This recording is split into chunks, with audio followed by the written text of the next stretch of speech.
Hey everybody, I'm Mark. This is Living Lean. This is the 101 video technique. Kelly, can you come on over and help us? So, we are going to demo forward rolls. No, we're going to demo the Bulgarian squat. Some people call it the rear elevated split squat, Bulgarian squat, whatever it is, as long as it's done like this. We have these, they're not TRX, they're, shoot, I forget what these are called. But anyway, they're similar to TRX. So we hang it from the ceiling to do our Bulgarian squats. If you don't have this, we'll show you on the bench later. But here's how you should get in this safely. Go to your knees, look for the strap in the back, put one leg in, up, then you can stand. Okay? That's a little bit safer to get in there. When you're in the strap, it shouldn't be, you jump too far forward. It shouldn't be that angle, because when you go down, it's really going to pull on your hip joint, which then is probably going to tip your pelvis and arch your back.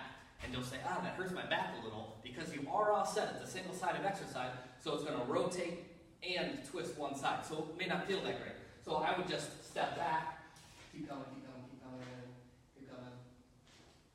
Okay. That's probably the angle, the biggest angle you want. It could go straight down also. Okay.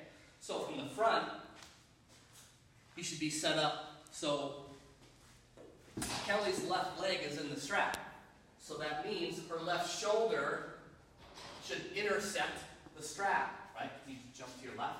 When she does this, and then go, see, it's hard to keep her balance already. When she goes down, it's going to rotate her even more there, right? So you just want to be squared up, right? And finally, to get to the exercise, if you don't have a load, a dumbbell, you can do whatever you want with your hands, okay? Some people put them out here to keep their balance, but it's nice and slow descent. Touch your knee to the floor, okay? Oh, just like that. And everything should stay square. Your knee shouldn't come in on that.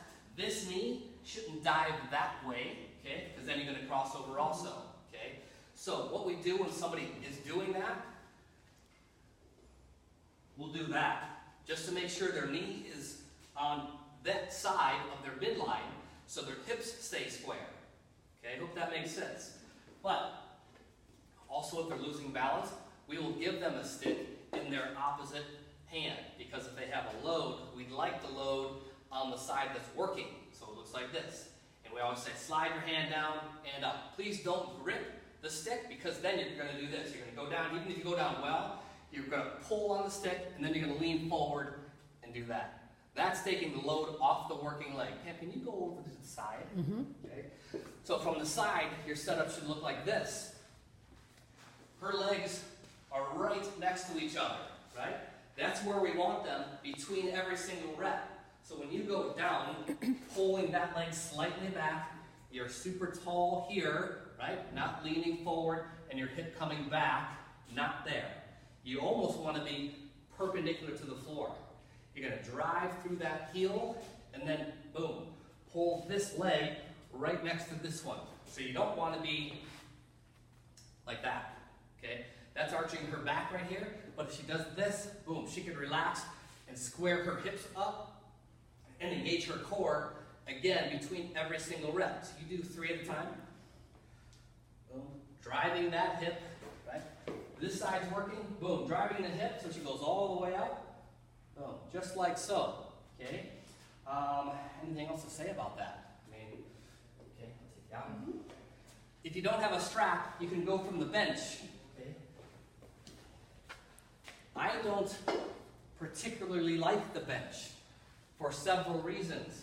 It doesn't allow, like the strap does, it doesn't allow your hip and foot to move. It just keeps your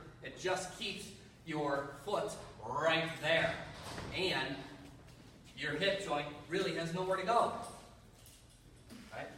She probably feels more of a stretch on her left thigh. Right? This was a little lower. Okay, but this is stationary. She's pulling right here. Some people have a problem with that. Because as you go, you're going to put more weight on the back leg, which means more weight through your ankle joint. All those muscles are stretching too much. Just don't like the immobility of the bench. But it's not terrible. If you can do it, great. But we just like a little bit of movement with your floating leg, okay? So your hip joint can move with you, so your back doesn't arch so much, because lots of people complain, this hurts my back, and this is an odd movement for your back to hurt. And that's why, because it's doing that to you, okay? So take a breath, engage your core, then go. Think here, not, the movement is relatively easy, right? Especially if you have a stick. So think engaging your core to keep your back neutral. Don't arch, okay? All right.